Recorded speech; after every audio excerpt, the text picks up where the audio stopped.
Mitondrantsika makany amin'ny lafim-baovao manasongadina ny finoana ny sabotsy teo no nanatanteraka ny fivirimbe voalohany synodam-paritany Arivo Avaradrano nararotana tao anatin'izay ihany koa ny fiarabanina ireo mpitandrina roa vaovao voatendry hiasa eo anivon'izay synodam-paritany izay. Ny FJKM Trano Vatombakonatany no nandray ny fivirimbe voalohany synodam-paritany larana fahaseho ambin'ny folo amin'ny isan'ny FJKM dia ny synodam-paritany Arivo Avaradrano izany.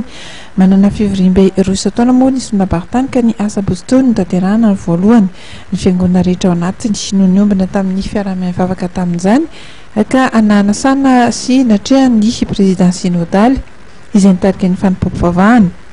Tamin'ity fivirimbe ity ihany koa no niarabana ireo mpitandrina vaovao roa izay voatendry asa anatin'ny synodam-paritany Arivo Avaradrano dia ny mpitandrina hitondra ny fiangonana Antanandrano sy ny mpitandrina hitondra ny fiangonana Ambatofisaorana.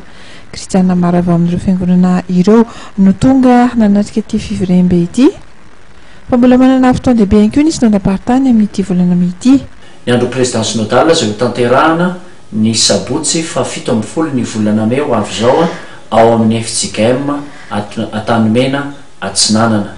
Ny andro président synodal no tonga antsika fiangonana manontolo atao anatin'ny synodam-paritany Arivo Avaradrano mba hitrotroana-bavaka izany ray aman-drenitsika izany satria fantatsika fa manana didy lehibe sy mavesatra izy amin'ny fitarihana ny synodam-paritany manontolo.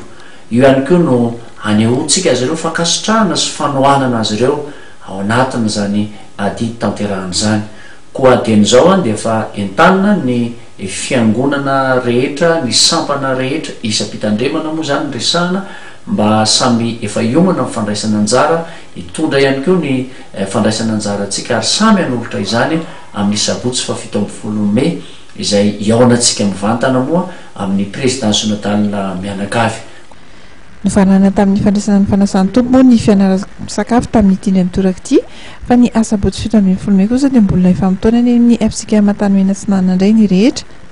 Anatanterahana ny andron'ny président synodaly Mariana fa 5 taona amin'ity taona ity no nitondran'ny président synodaly izay synodam-paritany Arivo Avaradrano izay.